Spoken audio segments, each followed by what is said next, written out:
manera pasional, de una manera que a uno le nazca aprender, que a uno le nazca seguir sabiendo más del mundo. Entonces, la disciplina y la práctica en este deporte depende mucho de la dedicación, del tiempo, de la práctica que le des y también de qué tanto te apasione. ¿Se escucha? De qué tanto tiempo le dediques, de qué tanto te apasione. En medida de esas cosas es que llegas lejos. Y en el mundo del aprendizaje es similar. En la medida que te apasiona un tema vas a seguir buscándole más y más y más. Entonces el mundo de los cubos de Rubik, pese a ser algo como tan aislado, pese a ser un deporte aislado, siento que el deporte y la ciencia se pueden encontrar en ese punto en el que la pasión sea el motor que mueva al aprendizaje, al enriquecimiento de la vida. Ese componente pasional de disfrute del deporte y el conocimiento y la dedicación que requieren la ciencia se encuentra en una disciplina como estas, que no solo es una disciplina aparte, que no solo algo divertido de ver, que no solo algo interesante de ver, sino que se extrapola en muchas otras habilidades que tenemos y que podemos aplicar al resto de ámbitos de nuestras vidas. Esencialmente esta es mi presentación porque también quiero hacer una demostración así práctica, entonces es el componente teórico. Si alguien tiene alguna duda puede decirme, creo que tengo suficiente tiempo para responderla y si no creo que puedo pasar a la demostración si quieren.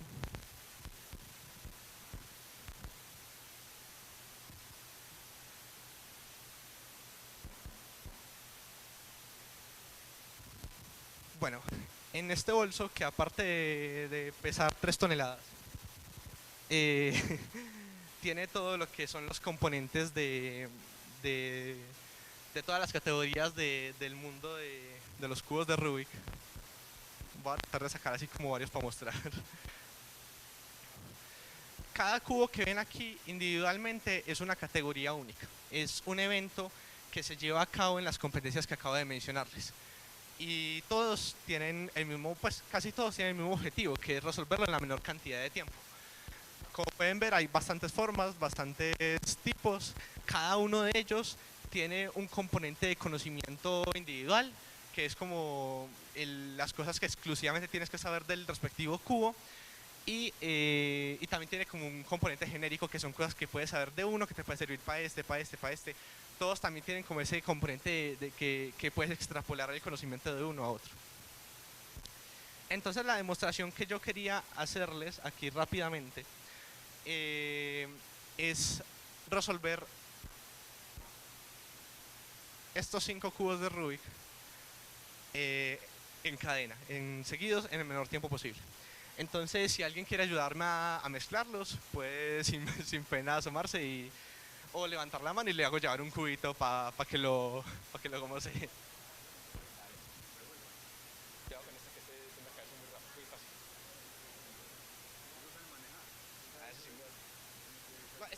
Es que son estos porque no, el tiempo para estos.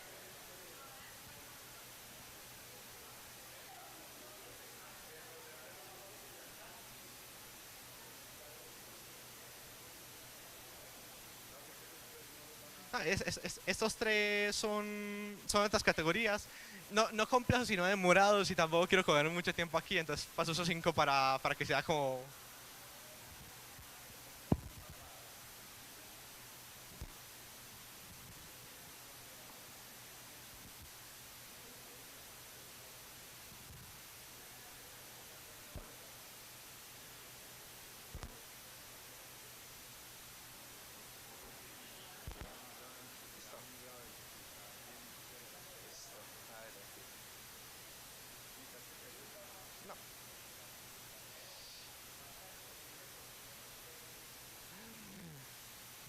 Quiero que también me digan ustedes cuántas posibles combinaciones creen que puede tener un cubo de los normales. ¿Han escuchado el dato?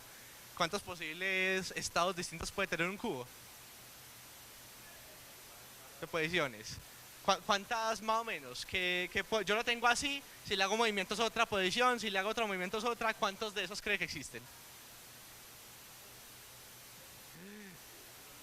El dato exacto, medianamente exacto, son 43 quintillones de posiciones. O para dimensionarlo, 43 millones de millones de millones de millones de millones de posibilidades.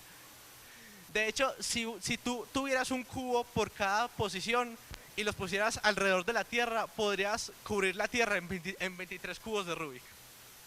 En todo el mundo, 23 cubos de Rubik de profundidad. Bueno, ya aquí tengo los cubos desarmados. Yo voy a usar un cronómetro que, que utilizamos para practicar. En las competencias usamos un cronómetro que usa sensores de tacto, pero no tuve la posibilidad de contar con uno de esos hoy. Igual si alguno de ustedes duda de mi integridad como deportista, siéntanse libres de llevar el tiempo por ustedes mismos.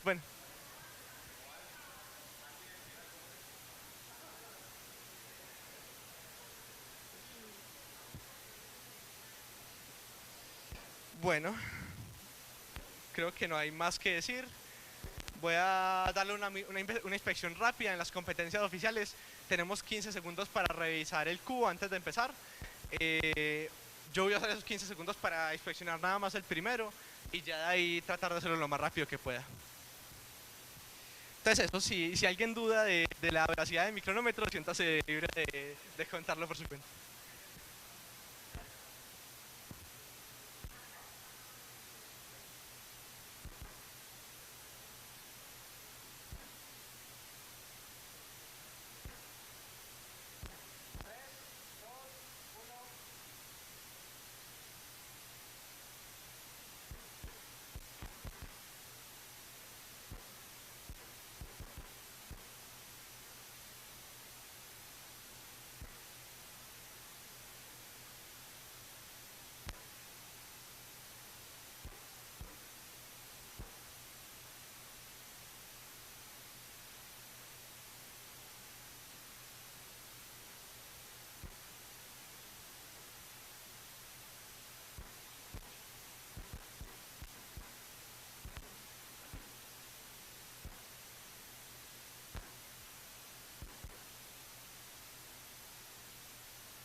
A ver, primero lo primero, se borró aquí, pero el tiempo es de 1 minuto 16 segundos punto 40 centésimas.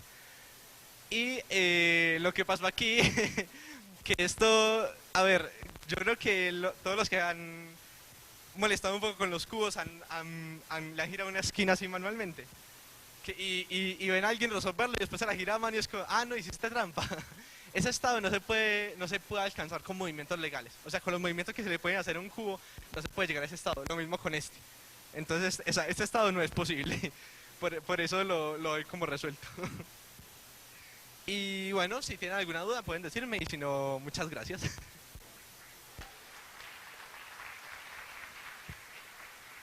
Dime, dime.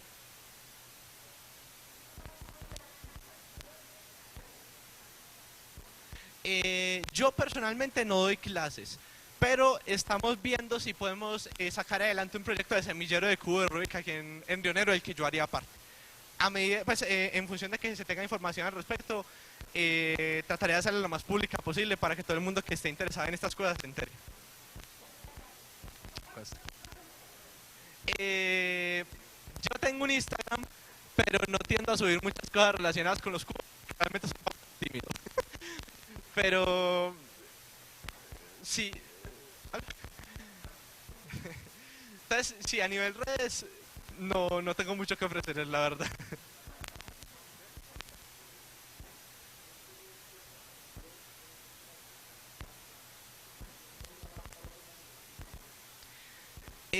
Voy a permitirme contar esta anécdota. Cuando o sea, yo empecé torneos en 2017, ¿cierto? Diciembre de 2017. Mi segundo torneo fue en enero de 2018. Y en ese torneo, en esta categoría de aquí, obtuvo un tiempo individual de 2.76 segundos, que en su tiempo era muy buen tiempo, era quinto a nivel nacional.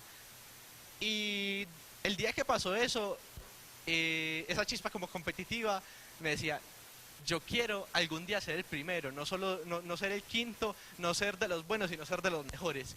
Y pasó desde ese enero de 2018 hasta febrero de 2020 para que consiguiera mi primer récord nacional. Fueron 2 años constantemente entrenando, constantemente luchando, y esa experiencia me marcó muchísimo la vida en el sentido de sentir una meta, sentir un propósito que de verdad resonaba conmigo y que de verdad quería conseguir. Y aún después de decenas de fracasos, decenas de veces que me quedé cerca, el seguir intentándolo por el querer, por la pasión que me nacía, es algo que me marcó muchísimo la vida, el saber que uno podía seguir adelante por ese motor, por esa pasión que uno sentía respecto a una meta.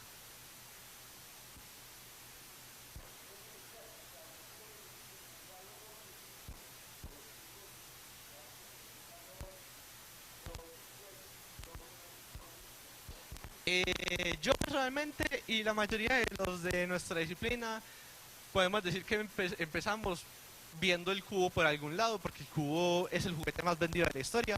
Oficialmente ha vendido 350 millones de unidades y realmente dudo que alguno de ustedes aquí, pese a no conocer mucho de la disciplina de armarlo rápido, yo creo que todo el mundo ha visto un cubo alguna vez en su vida.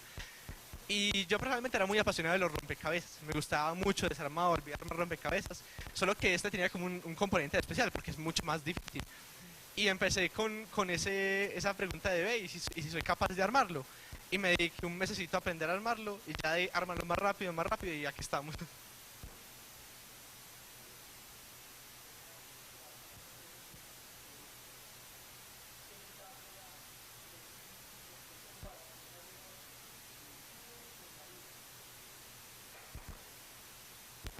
El cubo y la vida se parecen en que mientras no los entiendas, mientras no entiendas las dinámicas de cómo funcionan, en el cubo de cómo se mueven las piezas, en el mundo de cómo se mueven las personas, se va a hacer un mundo, se va a hacer más difícil porque estás tratando de entender algo que no está en tu conocimiento nativo.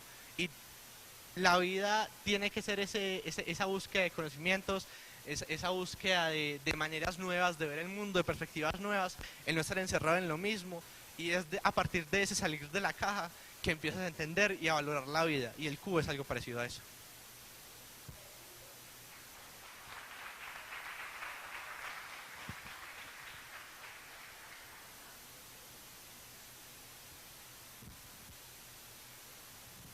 Excelente, Alejo, que si quieres déjalos ahí porque ahorita vamos a conversar entonces para que... No, el que lo arme más rápido que él se lo lleva, de una, gratis. Señora, por eso, exacto. Alejo, muchas gracias, felicitaciones, qué talento, ¿verdad? Déjala ahí tranquilo que ahí vamos a conversar ahorita un rato.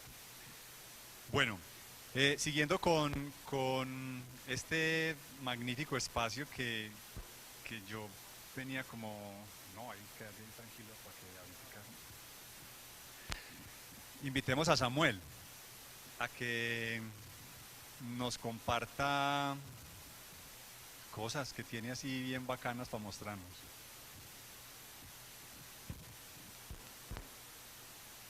Un aplauso para Samuel.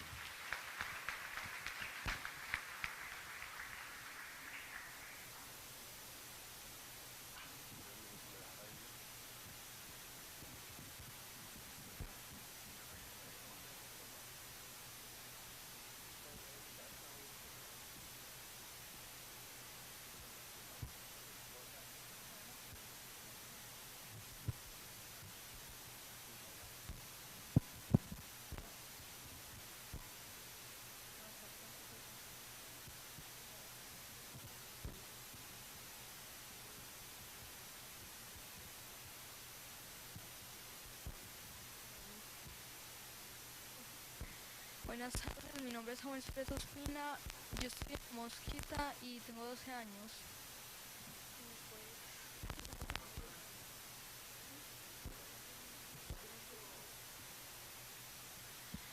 Buenas tardes, mi nombre es Samuel Cerezo Ospina, yo tengo 12 años y estoy en La Mosquita.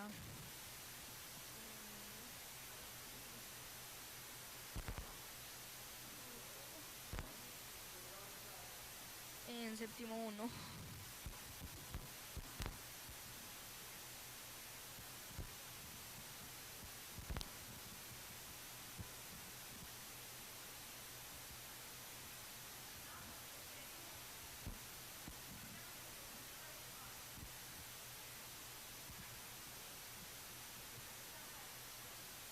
Pues para dibujar lo que me llama la atención sería pues como por ejemplo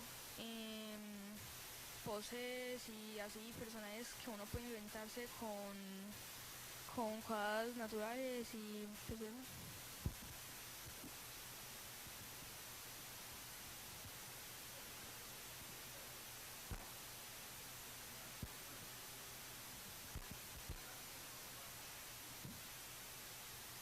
Pues la mitad de estos dibujos son casi trabajos de clase que me puso un profesor mío. Y pues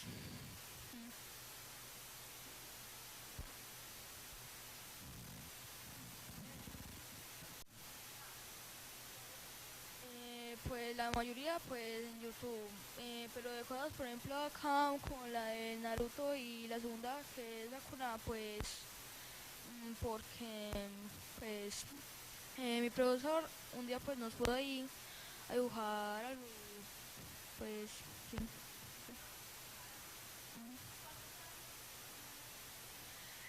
Pues el que me gusta más es el de allí de la esquina. Sí. Es un personaje de un juego llamado Schoolgirl y se llama Annie. Sí.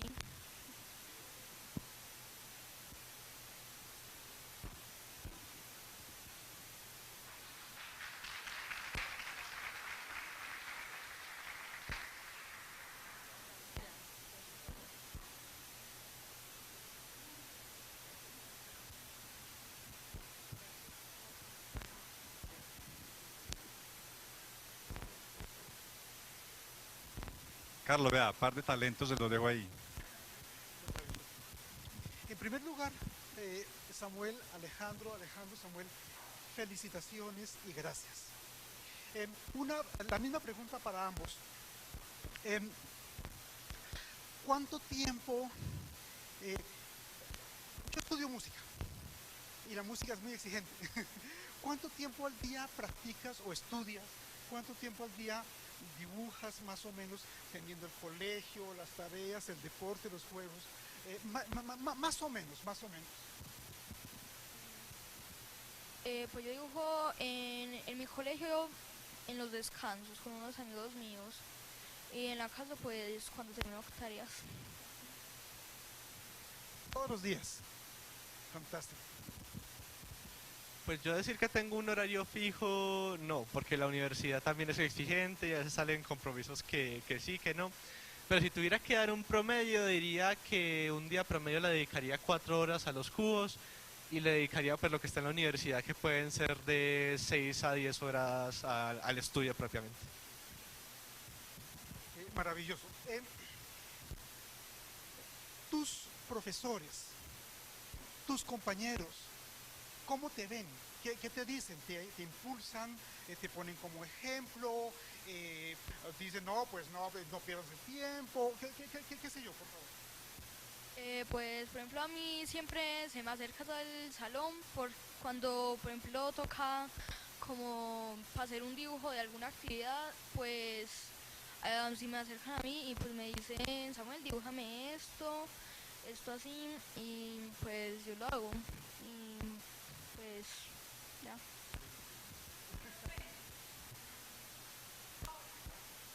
Lo empezaría a hacer pero no.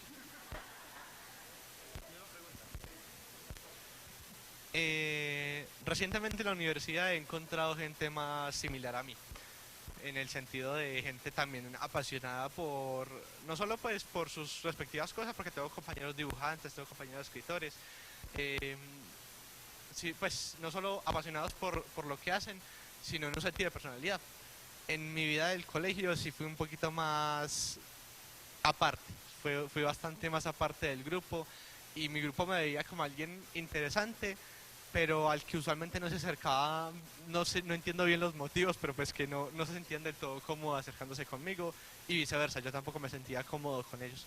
Fue recién ya en la universidad que encontré un ambiente en el que de verdad sentía que hacía parte. Estás estudiando física. Mañana, pasado mañana terminas física y vas a continuar, porque es muy hermoso lo que dijiste, yo quiero ser el mejor, no en el sentido competitivo, sino por mí mismo. Uno nunca se tiene que comparar con nadie. Eh, eh, ¿En qué campo de la física te verías idealmente? ¿Te gustaría, qué sé yo, tratando de combinar una cosa con la otra? Pues campo de la física que me gustaría proyectarme, lo que es física de neutrinos, que es un campo de, así rápidamente explico, es el campo que está estudiando una partícula nueva, así como el protón, el neutrón, existe el neutrino, que es una partícula que no se entiende muy bien y que es bastante evasiva, es un tema muy interesante. Y también me gusta mucho el tema de la meteorología, el clima y entenderlo, y encima pues con la situación actual del mundo es un campo que tiene mucho para entenderse todavía. Fantástico. Eh, cuando yo estoy en, ¿dijiste séptimo? Sí. Cuando yo estoy en séptimo, en el colegio me ponen cosas como pruebas saber séptimo, pruebas saber noveno, cosas como esas. Eres muy joven, este es el más lindo de los cumplidos. Sueña, ¿qué te gustaría hacer cuando termines el colegio? Pues yo estoy soñando también, pues que yo fuera también un profesor de arte como mi primo, que es el que me enseña. Y pues a mí también me han dicho mucho sobre, ¿cómo se llama esto? Ahí puedes dibujar el coso para, por ejemplo, que haga un edificio y así. Es grandioso porque distintos entornos, distintas familias, pero si puedo decirlo, hay un rasgo común a Samuel y Alejandro, y es la capacidad de pensamiento geométrico o la capacidad de un pensamiento espacial y figurativo. Y ambos elementos coinciden perfectamente, es decir, no pensar en elementos agregativos, no pensar analíticamente, sino en términos de elaborar síntesis 15 segundos antes de verlo, ver el cuadro, ¿cómo se llama? Ver el papel. Es muy hermoso porque además combinas la timidez, confesa, con el miedo escénico. ¿Cómo te sientes en este momento, en ese instante, con un fulano que no conoces, te pregunta, muchas personas? Háblanos de ti en ese momento. Pues sí, estoy nerviosa, estoy hablando desde que estoy acá. Es que pues yo nunca estaba así, pues, en un juego con tanta gente acá mirándome y yo contando pues, cosas mías. Yo desde que estoy aquí, yo no existo desde que estoy aquí. Dejándome fluir con lo que sé y tratando de mostrar la versión más confiada de uno, pese a que uno esté por dentro temblando feo. Presento disculpas por esta pregunta. ¿Tienes hermanos? ¿Familia pequeña o grande? En tu núcleo familiar, ¿cómo te sitúas? Si tienes hermanos o no, ¿cómo te ves? Pues yo tengo una hermana pequeña llamada Celeste y pues aunque yo siempre le repito que yo también soy como una figura así como de autoridad, pero pues no tan como los padres, abuelos y así, pues ya a veces peleamos y pues obviamente como somos hermanos nosotros nos tenemos el uno para el otro y nos queremos mucho. Y pues Hermoso, hermoso. Pues en mi núcleo familiar cercano, yo tengo dos medios hermanos, pero no viven con nosotros. Mi núcleo familiar cercano somos madre, padre y tengo una hermana menor que se llama Sara. Y es interesante porque mi familia no está como esa figura de autoridad definitiva, sino que todos tenemos como personalidades que se complementan mucho y todos tenemos como algo por lo que brillamos. Por ejemplo, Sara, mi hermana menor, también es dibujante. Así, y es muy buena en lo que hace también. Entonces no pasa eso de que uno opaca a otro, de que alguien que supercede, sino que es un núcleo que convive y que se compenetra mutuamente. No hay una figura que pesa más que otra, sino que todas son parte de un mismo sistema.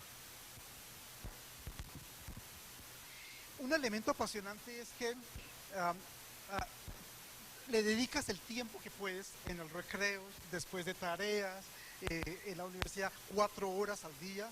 Es mínimo, impresionante, fantástico. Eh, em,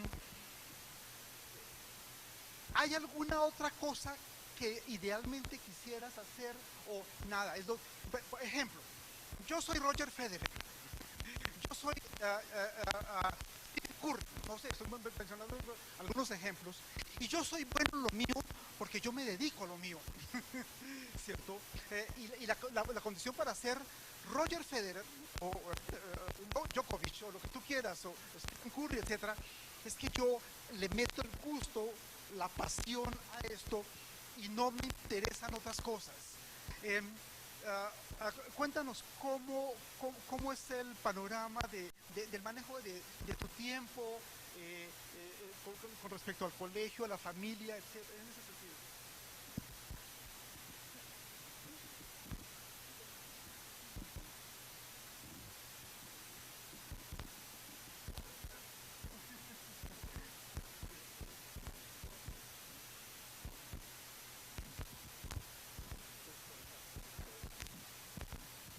Pues lo sabes, yo tengo a las 10 clases de dibujo con mi profe. Y pues antes de eso por la madrugada yo voy a baile. Y pues lo que estamos bailando así, que no me acuerdo el nombre, lo que estamos bailando. Veo que por lo menos lo que has compartido, el lápiz, ¿cierto? Con distintos grosores, los colores. Cuéntanos de los materiales. ¿Has explorado otros materiales o no? ¿Por qué prefieres el lápiz y color, los juegos de grises, de líneas, etcétera? Siendo honesto, a mí no me gusta pintar. No. Pues la Dani, yo me tardé varios días pues, en pintarla porque pues a mí me aburre mucho pintar así. Primero que todo sea lápiz así más oscuro como pues, los que están acá. Y pues la recolora que está ahí, yo también la intenté pintar pero no me dio el tiempo. Y pues no, y yo solamente estoy acá en el coso de lápiz y papel ya. Y tienes una colección de lápices 7B, 7H, 2H. Pues lo que yo estoy trabajando en clases es, por ejemplo, en el 6B, que es más grueso, y pues el lápiz normal. Porque con el lápiz pues, hacemos el boceto y algunas líneas para remarcarlo. Y con el 6B pues podemos darle más profundidad así. Y luego también con la Dani que está allí, pues con Sharpie lo remarcan. Manejo de tiempo. ¿Cuál manejo de tiempo? Soy alguien muy caótico, muy espontáneo. Le dedico mi tiempo a muchísimas cosas. Por eso lo de los cubos es un promedio, porque realmente no es como que diga de esta hora a esta hora le voy a dedicar tiempo a los cubos, de esta hora a esta hora a la universidad. O sea, los únicos tiempos que tengo claros son los de las clases, porque pues ya están definidos. Pero de ahí realmente me dedico mucho a lo que me nazca en el momento. Soy muy apasionado de la escritura, me gusta muchísimo escribir como les dije. También me gusta mucho la música, estoy aprendiendo a tocar violín. Y le dedico tiempo a cada cosa acorde a cómo me siento en el momento de motivado para hacer esa cosa, a qué tanto supla un deseo de música, un deseo de arte, un deseo de competitividad, etcétera, etcétera. Depende de las circunstancias del momento, le dedico mi tiempo a cada respectivo hobby o pasatiempo que tenga. Ustedes no se conocían, no se habían visto antes. Por favor, pregúntale alguna cosa tú libremente, Alejandro. Estará encantado de... ¿Quieres hacer algún comentario? ¿Qué piensas de sus cosas? Pues en el tema de los Rubik's, yo pues cuando lo te vi ahí mover las manos todo rápido, pues yo dije qué destreza. Y pues sí, ¿cómo haces hacer eso? Todo rápido. Eh, es curioso que lo digas porque lo que es la destreza, mi motricidad fina es de las cosas más pobres que tengo. Soy muy malo para manejar cosas así delicadas o movimientos específicos. Eh, la habilidad de los cubos realmente viene mucho de dos cosas. De lo que es memoria muscular, de aprender y de repetir, repetir, repetir, que tus manos como que ya aprenden a mover el cubo. Y del tiempo que le llevo, o sea, porque pues también llevo 7 años dedicándole a esto y pues en ese tiempo uno tiene mucho tiempo para pulir esa técnica para mover los cubos y, te- y, y uno aprende como el lenguaje de cómo se comporta, por así decirlo. Uno dice, bueno, con esta fuerza se mueve tanto, con esta otra se mueve tanto. Uno no es algo que uno sepa de manera consciente, que yo digo, ah, vale, si yo hago esto, no. Sino que como que uno ya sabe, uno ya entiende cómo funciona, ¿no? De hecho, por el mismo camino, yo lo que soy dibujando soy un desastre, pero un desastre de lo lindo. Pero es algo que me llama mucho la atención, me encanta ver a gente dibujando. Y me gustaría saber cómo si, digamos, tú tienes un modelo, tienes algo que quieres dibujar, bien sea que tengas una imagen o que tengas algo en la mente. Me gustaría saber cómo a la hora de ya estar ejecutando, a la hora de ya estar dibujando, cómo dices, esta línea de piloto que quedaría mejor un poco más gruesa, un poco más delgada, o sea, cómo vas haciendo esos cambios sobre la marcha o simplemente te ciñes del todo a la idea que tengas en mente. Pues sí, yo lo hago sobre la marcha. Porque por ejemplo también uno, algunas veces como que uno cierra los ojos y ve como unas cosas ahí. Entonces otras veces como que eso se combina con mi mente y yo veo cosas, entonces pues digo, a dibujar esto, con esos colores y así. Pero al final solamente pues así. Hay un elemento, bueno, un elemento que ha salido en este instante en común. ¿Tienes, sinceramente, algún consejo que darle a Alejandro con respecto al dibujo, la pintura, qué sé yo? Pues así, uno tiene que, por ejemplo, el cuerpo humano, si tú quieres dibujar un cuerpo humano, está hecho por figura geométrica. Pues por ejemplo la cabeza un círculo, después el torso así un rectángulo y todo el coso. Entonces así pues yo me empecé a guiar. Después un par de pues, ¿cómo se llama esto? Unos tutoriales, pues también puedes hacer línea, por ejemplo, del hombro un círculo, acá otro y desde la mano. Entonces después tú ahí le haces el dibujo y terminas. Antes de decir lo mío, a ver, ¿qué tanto, me permite una pregunta aquí libre, qué tanto tiempo crees que necesita uno dedicarle como a esos ámbitos técnicos del dibujo como para decir que uno puede dibujar de manera relativamente decente? Pues de hecho no sé, no tengo un concepto ahí bien del tiempo y pues yo solamente me salto lo que tengan ahí. Bueno. Pues yo hablando de... Uy, pucha, esto está como durito, ¿no? Pues yo hablando un poquito más de lo mío, si te interesa este mundito de aquí.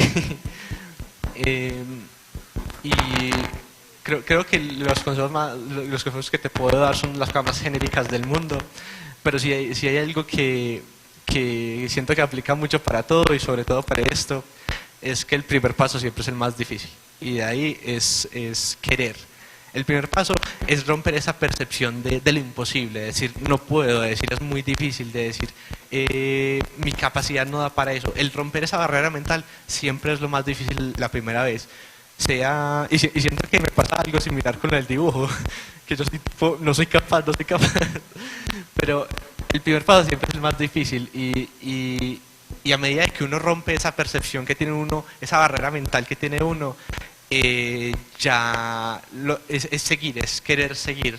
Entonces, lo primero es, sea en esto, yo pues enfocándome en esto, ¿cierto? Que es lo que sé, o sea lo que sea, lo primero es creerte capaz y después es quererte capaz.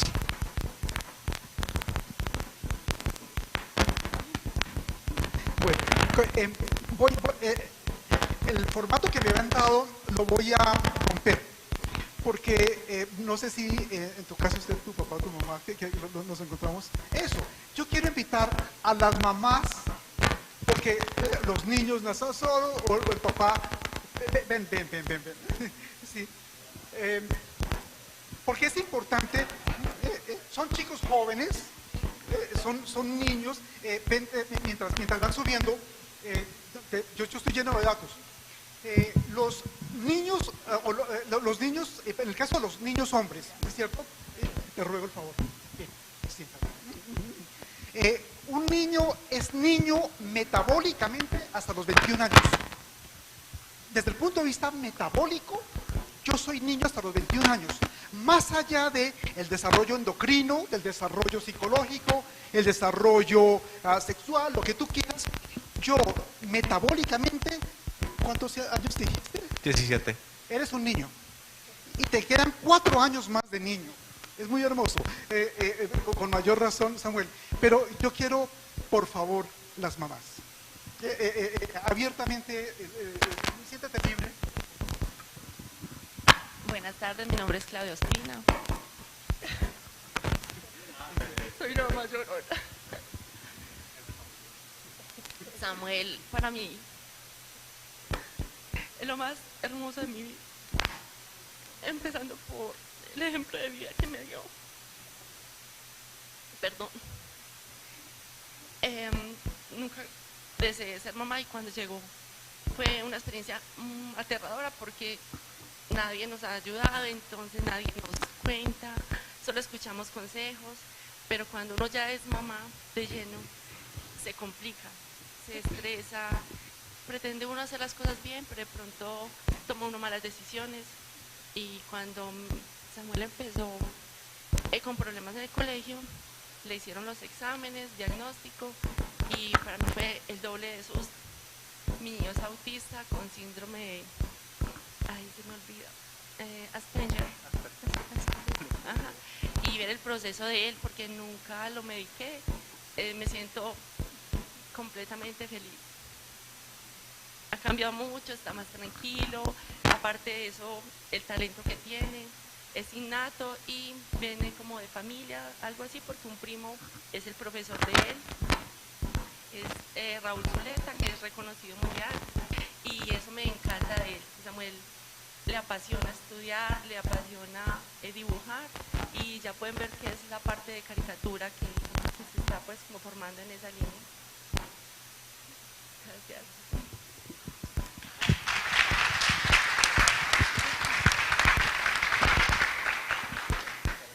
Bueno, buenas tardes. Yo soy Viviana Echeverry, la mamá de Alejandro. Bueno, también se emocionó y no estaba llorando.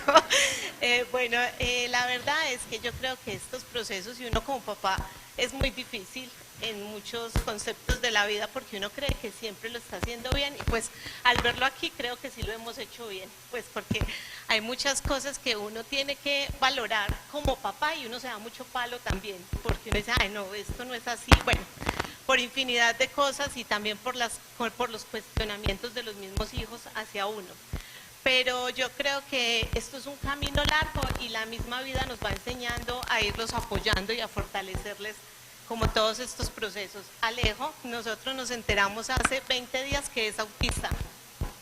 Nunca no sabíamos, Alejo siempre ha sido muy intelectual y toda la vida ha tenido esa parte muy desarrollada, pero venía con una crisis de ansiedad muy grande, pedimos una cita y la psiquiatra lo diagnosticó como autista Asperger o Asperger, no sé cómo se pronuncia.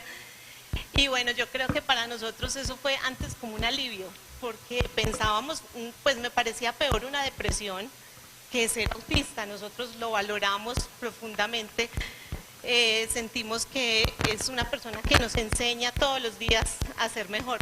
Fernando decía siempre que Alejo era el maestro de nosotros y es verdad. Entonces, bueno, gracias por la oportunidad.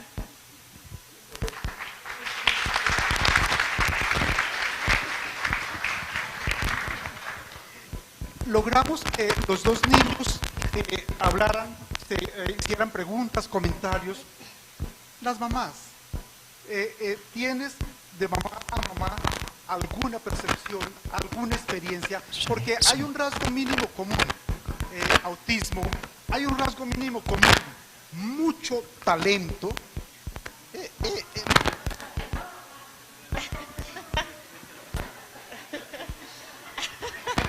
Usted perdone, sí, sí, mucho talento, mucho amor.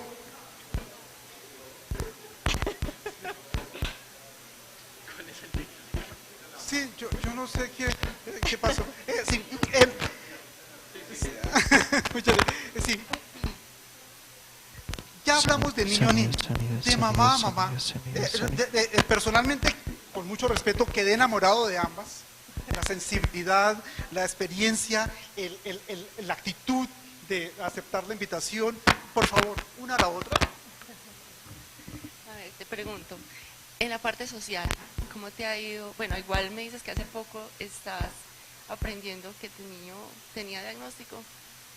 ¿Cómo te has sentido eso? O sea, ¿o no has tenido como esa experiencia negativa de parte de la sociedad? Pues nosotros, como no sabíamos que era autista, entonces realmente nunca lo vimos desde ese punto. Pero Alejo sí fue muy introvertido y en algunos años de la vida fue muy tranquilo, sobre todo cuando fue empezando a crecer.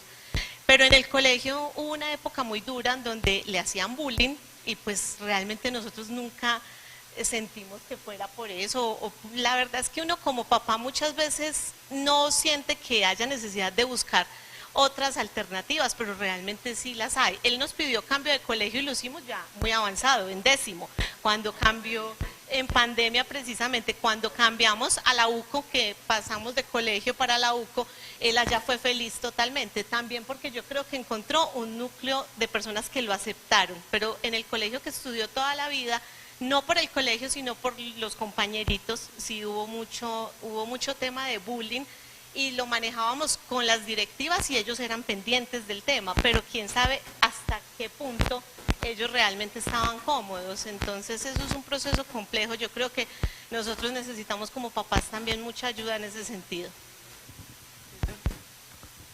Bueno, la pregunta pues ya él sí es más aprendió usted más rápido del tema, ¿cierto?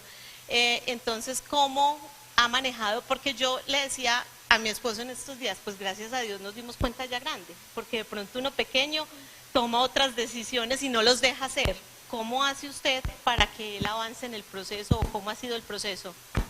Bueno, el proceso ha sido muy complejo, porque en los colegios que había estado cuando estaba pequeño, me decían que tenía que estar con un educador en casa. Yo, ¿cómo no va a socializar si mi niño es completamente normal? Era muy inquieto, bastante inquieto. Pero entonces empezó, en un solo año estuve en 3 colegios y gracias a Dios quedó en La Mosquita, así se llama el colegio. La aceptación que el niño tuvo allá fue excelente. A los 15 días Samuel empezó a cambiar, a estar más tranquilo, más pendiente, las calificaciones fueron muy positivas y yo amo ese colegio y allá va a terminar.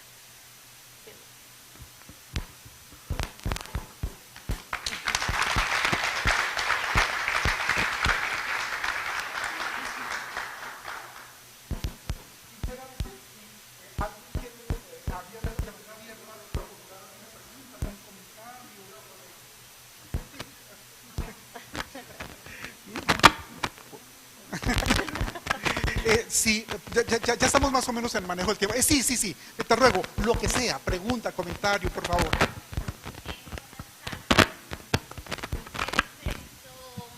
Digamos, a que pues ellos pues tienen un talento, ¿qué ha hecho el colegio, la institución para potenciar esta habilidad de ellos? Bueno, por parte de la Grace, que es la profesora de apoyo del colegio, ha estado muy pendiente. Creo que este año lo hemos sentido mucho más con la presencia de ella De hecho, la invitación fue por parte de él y le agradezco. Y excelente, Samuel ha cambiado para bien y eso para mí ha sido muy satisfactorio y más tranquilizante por todo el proceso que he tenido con él.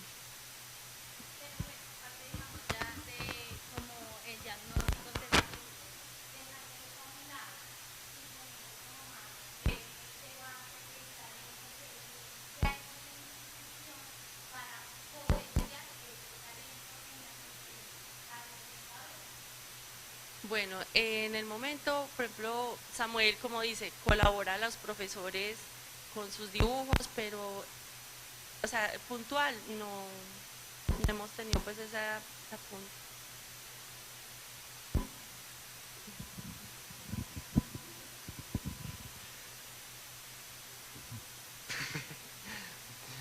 Pues, ¿por qué me suena tan duro a mí? Pues, siento que en mi vida de colegio y hasta que estuve, pues ya hasta hoy, día de hoy, 3 de noviembre de 2022, en la universidad, no ha pasado de algo que es reconocido como interesante, pero que no es visto como un deporte meritorio de apoyo, que no merece ese plus que podría brindarle una institución. O sea, lo más que hemos recibido, tanto en el caso de mi segundo colegio como de la universidad, es como la voluntad de que en caso de que queramos organizar un torneo, pues prestar el espacio. Pero propiamente decir un apoyo a mí personalmente o a la disciplina, no, la verdad es que no hemos recibido un apoyo de ese estilo. Sí, perdón.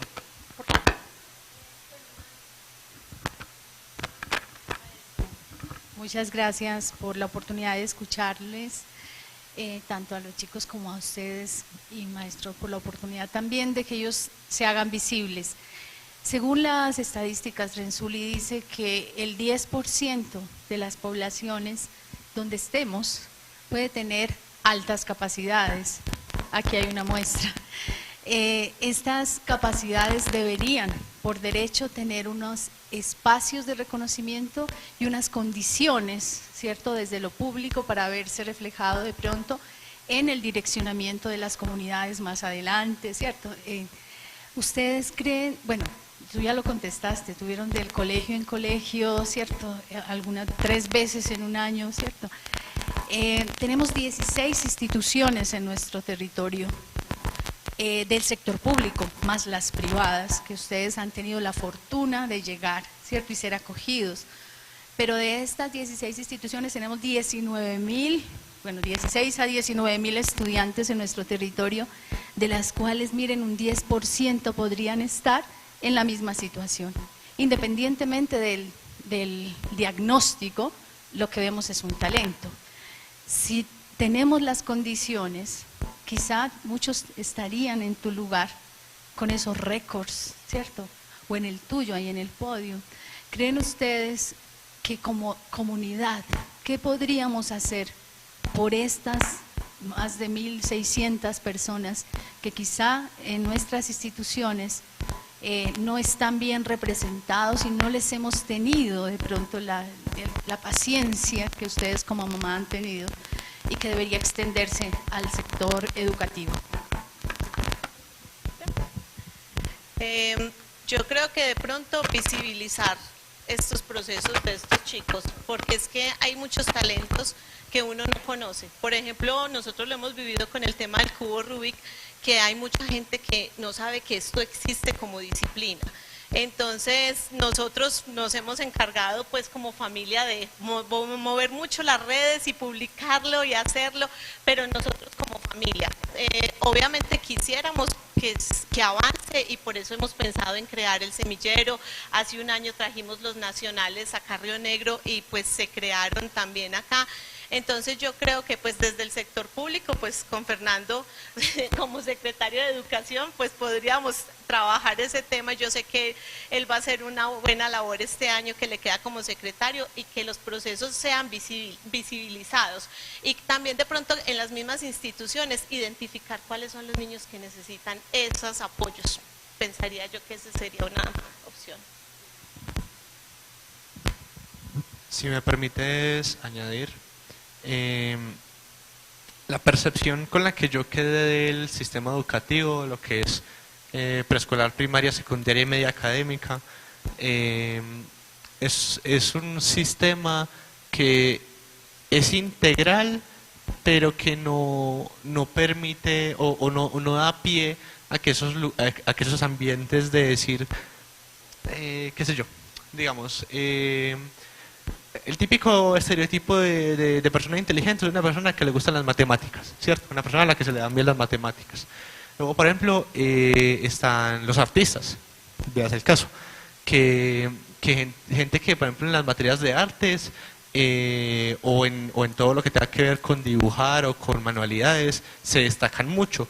Esos son un par de ejemplos que son muy visibilizados por el sistema, porque el sistema pone a todos a compararse como una misma vara, y esa gente que excede como esas capacidades promedio de esa vara es reconocida. A la gente a la que le va bien en matemáticas se le reconoce mucho, a la gente que se le da bien dibujar dentro de su ambiente se le reconoce mucho, pero siento que hay muchos ámbitos, por ejemplo el musical, el ámbito por ejemplo el arte que no es como el arte de dibujar, sí, por ejemplo la música, la escritura, el teatro, o la parte de una buena redacción a nivel lenguaje, habilidades de comunicación, son cosas que, pese a que están como implícitas en distintos ámbitos del sistema educativo, no tienen como esa misma capacidad de visibilización de otras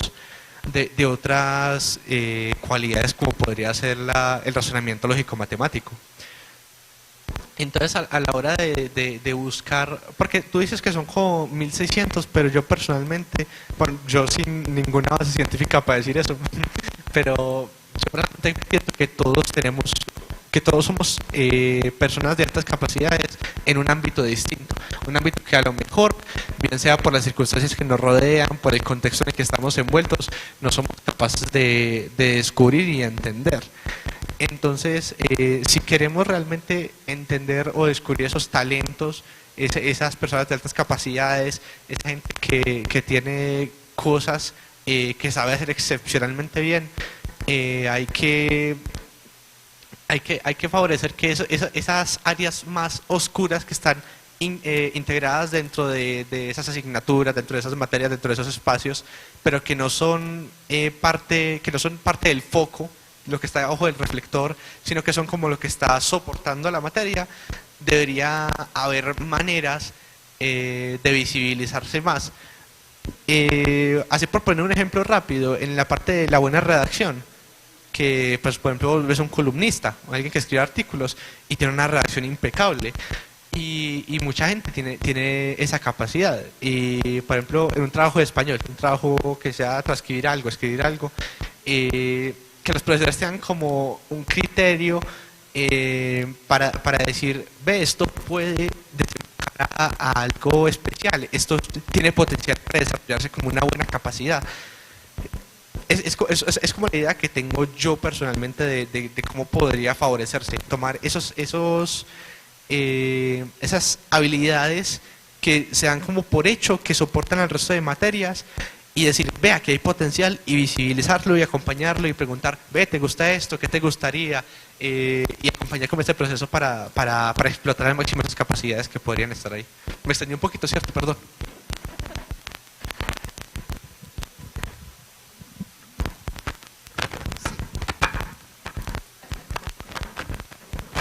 Yo veo que a Alejandro está estudiando física, ¿cierto? En tu universidad.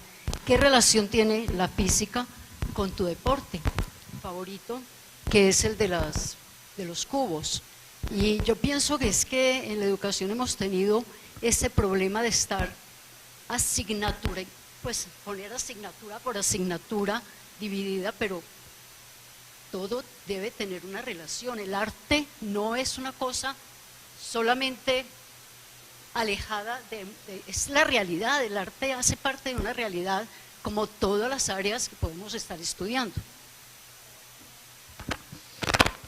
Eh, bueno, primero respondiendo a la pregunta que me haces, siento que el factor común entre el deporte y la carrera es la pasión, que son dos pasiones que nacen de raíces distintas. Por ejemplo, la pasión de los cubos nace de que yo un gusto por los rompecabezas, por los retos, por los desafíos. Y la pasión por la física nace de una pasión por un deseo de querer entender el mundo, de ver a mi alrededor, por qué caen las cosas, por qué las cosas son de este color. De entender el mundo hace que en mi interior despierte esa pasión por la física. Y el deseo competitivo sumado a esa pasión innata por los desafíos hacen que este mundo me despierte una pasión. O sea, siento que el factor más común que tienen es la pasión que me despierta, en el hecho de que estoy haciéndolo, despierto disciplina, porque la verdad es que, voy a ser sincero, el sentido de responsabilidad que tengo es cero. Soy muy malo, soy muy olvidadizo, pero cuando algo me apasiona de verdad, le dedico mucho tiempo y aprendo y le doy. Y yo creo que es como el factor que tienen en común la carrera que estoy estudiando y el deporte que estoy practicando. Samuel, Alejandro, felicitaciones y gracias. Gracias por haber compartido este espacio. Mamás, gracias y felicitaciones. Cada uno tiene su talento, pero sería imposible desarrollar este talento sin el núcleo familiar, sin la más importante de todas las formas de nutrición, que es la nutrición afectiva. El ABC del desarrollo de capacidades es la nutrición afectiva. Chisme, la nutrición afectiva como tal, claro, hay que nutrirla siempre, o sea, toda la vida. Los fundamentos de la nutrición afectiva están en los 5 primeros años. De suerte que, mamás, otra vez, felicitaciones y gracias. De verdad.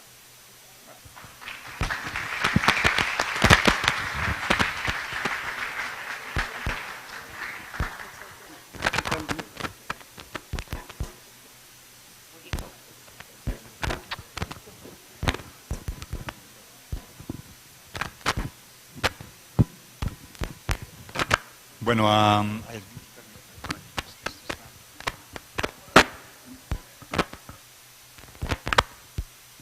¿cuál de todos los micrófonos es el más malo?